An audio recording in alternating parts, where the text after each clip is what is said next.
Hello everyone, कैसे हैं आप सब। आई होप आप सभी अच्छे होंगे और आपकी पढ़ाई भी अच्छी चल रही होगी, है ना।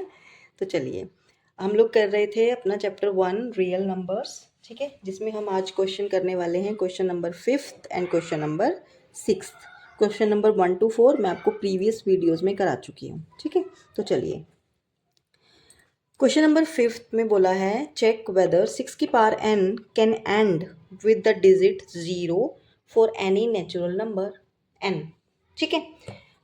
क्या बोला है उन्होंने क्वेश्चन में उन्होंने बोला है कि जो 6 की पावर n है और n क्या है आपका नेचुरल नंबर, ठीक है। कि अगर आप n की पावर यहाँ पे कुछ भी रखो 1 2 3 अप टू सो ऑन, कुछ भी रखो अगर यहाँ पे आप, तो क्या उसका जो यूनिट डिजिट है, ठीक है, वो ज़ीरो आएगा। मतलब कि क्या कोई ऐसा नंबर n बिलोंग करेगा जिसके लिए ये 6 की पावर अगर हम सॉल्व करेंगे तो आपका यूनिट डिजिट ज़ीरो बन जाए, ठीक है। तो आपको एक बताती हूँ, यूनिट डिजिट मतलब आपका इकाई का अंक, है ना। आपका इकाई का अंक जीरो का, मान लो मैंने कोई नंबर लिखा है 1 2 3 5 0, ठीक है। यहाँ पे यूनिट डिजिट क्या है आपका ज़ीरो है ना, मतलब इकाई का अंक आपका जीरो है। तो उसने यही तो पूछा है कि 6 की मैं कितनी पावर यहाँ पे रखूँ कि मेरे पास जो ये लास्ट डिजिट है ना, जो इकाई का अंक है, जो यूनिट डिजिट है, वो ज़ीरो बन जाए। कि ऐसा क्या पॉसिबल है, ठीक है, उसने ये पूछा है क्वेश्चन में। तो सबसे पहले तो आपको ये पता होना चाहिए कि आपका जो ये यूनिट डिजिट है ना, ये इकाई का अंक, ये ज़ीरो कब बनेगा। ये ज़ीरो बेटा तब बन सकता है जब आपका जो गिवन नंबर है ना, अगर उसके फैक्टर में, जब आप उसके फैक्टर करो तो उसके फैक्टर में आपके पास एक पेयर बन जाए 2 और 5 का। अगर आपके पास 2 और 5 का पेयर बन गया तो इसका मतलब यूनिट डिजिट आपका ज़ीरो आ सकता है।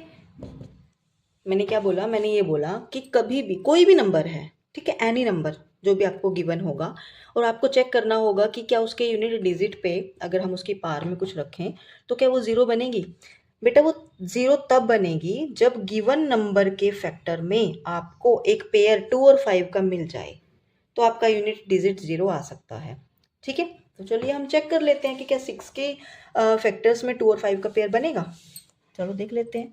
अब ये है आपका 6 के फैक्टर करो, क्या बनेंगे 2 इंटू 3 इंटू 1, 6 इंटू 1 बन सकता है ना। तो क्या कहीं पे भी आपका 2 तो आ गया 2 तो, लेकिन क्या 5 कहीं पे आया है, क्या इस वाली में आया है 5, क्या इस वाली में 5 आया है, सॉरी, ओनली प्राइम फैक्टर्स, है ना। तो प्राइम फैक्टर्स किए हमने, क्या हमारे पास 5 आया, 2 और 5 का पेयर क्या हमें मिला, नहीं मिला ना।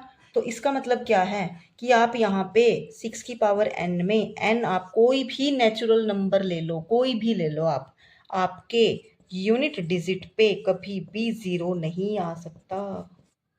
आपका unit digit never be zero, ठीक है।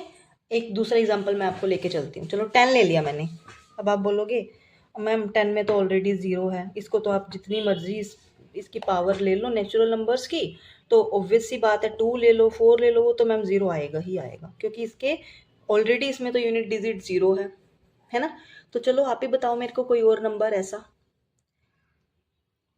क्योंकि आप जो भी नंबर लोगे ना, जो भी नंबर लोगे, ऑब्वियस सी बात है उसमें एक फैक्टर 2 और 5 का तो आएगा ही आएगा। अगर आप 20 ले लो, 20 के आप फैक्टर करो,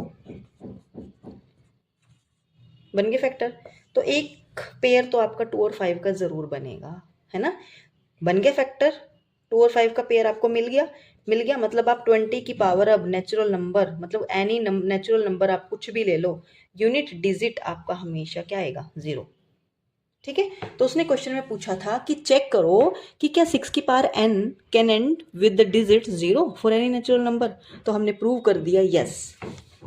क्या प्रूफ किया हमने ये प्रूफ किया कि 6 की पावर n मतलब नेचुरल नंबर अगर हम कोई भी लेते हैं तो उसका यूनिट डिजिट कभी भी ज़ीरो हो ही नहीं सकता। क्यों? क्योंकि जो 6 के फैक्टर्स हैं, जो उसके प्राइम फैक्टर्स हैं, उसमें हमें 2 और 5 का एक भी पेयर नहीं मिला, है ना, जिसकी वजह से ये इसका जो यूनिट डिजिट है वो कभी भी ज़ीरो नहीं हो सकता, ठीक है। तो ये हमारा क्वेश्चन नंबर 5th था। चलिए क्वेश्चन नंबर 6th में अब आपको पूछा है why this number and this number are composite numbers. क्या पूछा है कि जो ये दो नंबर आपको गिवन है ना, इसको आपको प्रूफ करना है कि ये कंपोजिट नंबर है। अब कैसे प्रूफ करेंगे?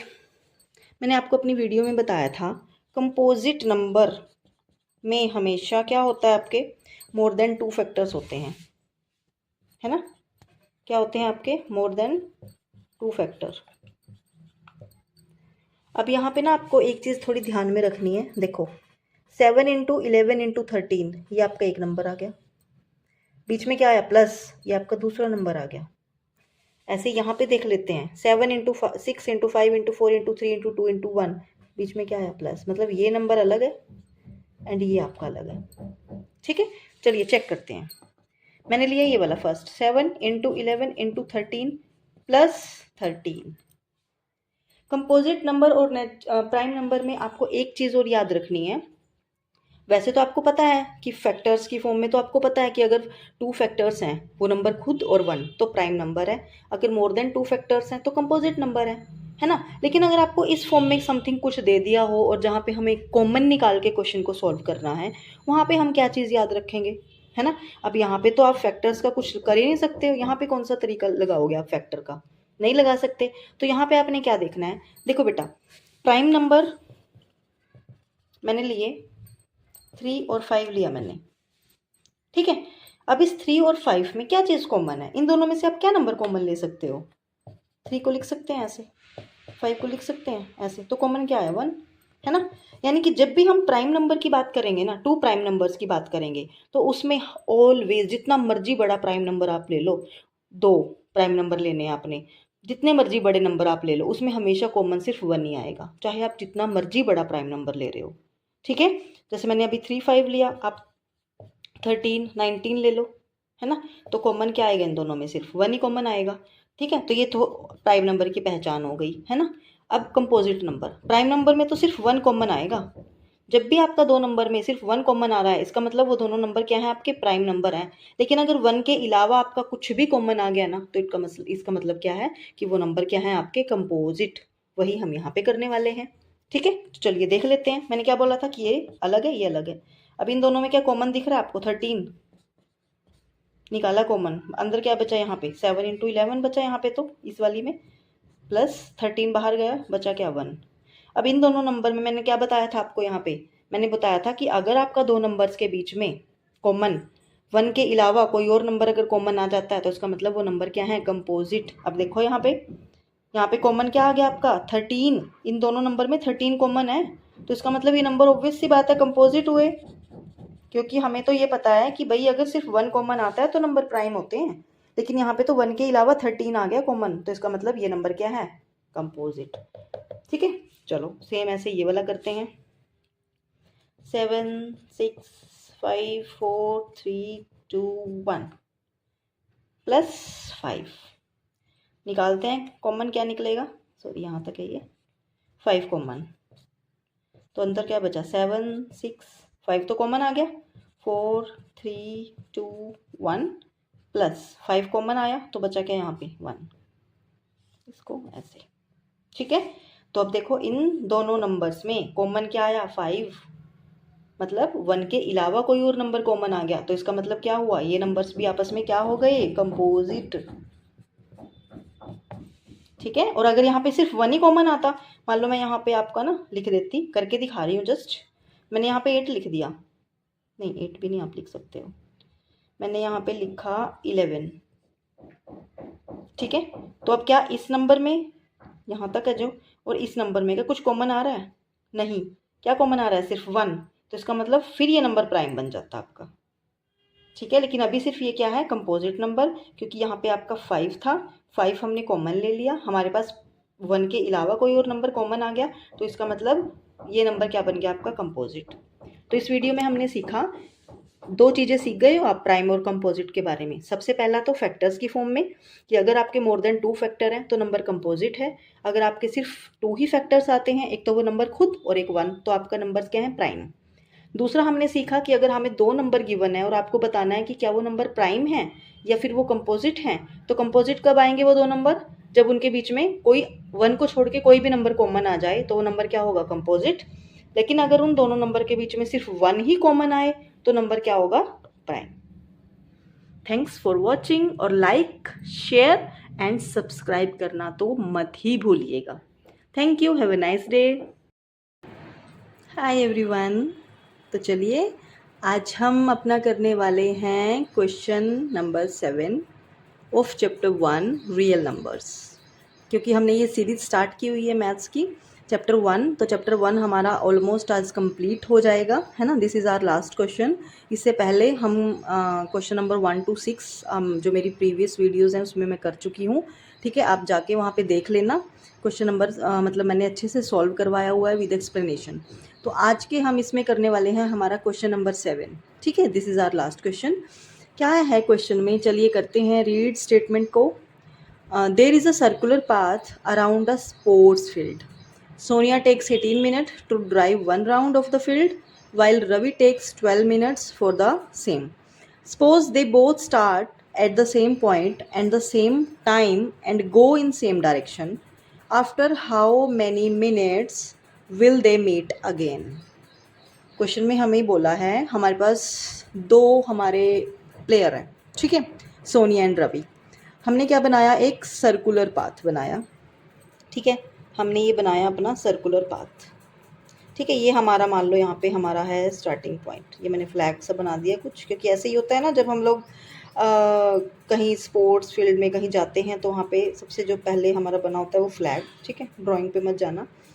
तो दोनों को हमने यहीं पे खड़ा कर दिया, रवि को भी और सोनिया और रवि को, ठीक है।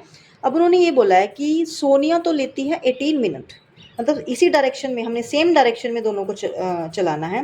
मान लो सोनिया पहले चली तो उसने जब पूरा ऐसे पूरा राउंड लगा के जब वो वापस आई ना तो उसको 18 मिनट लगे, ठीक है।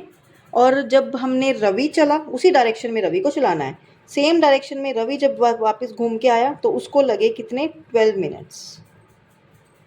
अब उन्होंने ये बोला है कि वो कितने मिनट बाद ना दोनों के दोनों, अब देखो ऑब्वियस सी बात है, सोनिया तो 18 मिनट ले रही है, रवि 12 मिनट ले रहा है। मतलब क्या हुआ इसका कि वो ज़्यादा तेज भाग रहा है ना, तभी तो टाइम कम लग रहा है उसको। और ये थोड़ी सी इसकी स्पीड कम है इसलिए वो थोड़ा स्लो चल रही है, स्लो भाग रही है ना। मान लो आपने यहाँ पे दोनों खड़े हैं, मैं आपको थोड़ा सा एक बार बता देती हूँ फिर हम लोग क्वेश्चन सॉल्व करेंगे।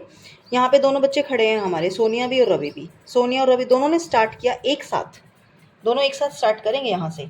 अब स्टार्ट किया, ठीक है। कुछ टाइम तक तो सेम सेम होता है, फिर लास्ट में क्या होगा, रवि तो ऐसे आगे निकल जाएगा, सोनिया से पीछे आती रहेगी। तो सोनिया को तो ये पूरा चक्कर कंप्लीट करने में लगे 18 मिनट, रवि को पूरे कितने लगे, 12 मिनट लगे। तो इसका मतलब रवि तेज भागा है तभी तो पहले पहुंच गया वो। अब लेकिन क्वेश्चन में उन्होंने पूछा है कि कितने मिनट बाद ऐसा होगा कि वो दोनों इकट्ठे यहाँ पे इकट्ठे मिल जाएंगे, उनको घूमते रहना है, ऐसे घूमते रहेंगे। तो ऐसे कौन से मिनट, कितने मिनट होंगे वो कि जब दोनों दोबारा ही इस पॉइंट पे मिल जाएंगे। एक बार तो वो स्टार्टिंग में खड़े ही हैं यहाँ पे, दोबारा कितने मिनट बाद वो मिलेंगे, ये हमें बताना है। वैसे तो इसमें आपको निकालना है एलसीएम, ठीक है, एलसीएम निकालना, लेकिन मैं आपको बता देती हूँ। चलो करते हैं स्टार्ट।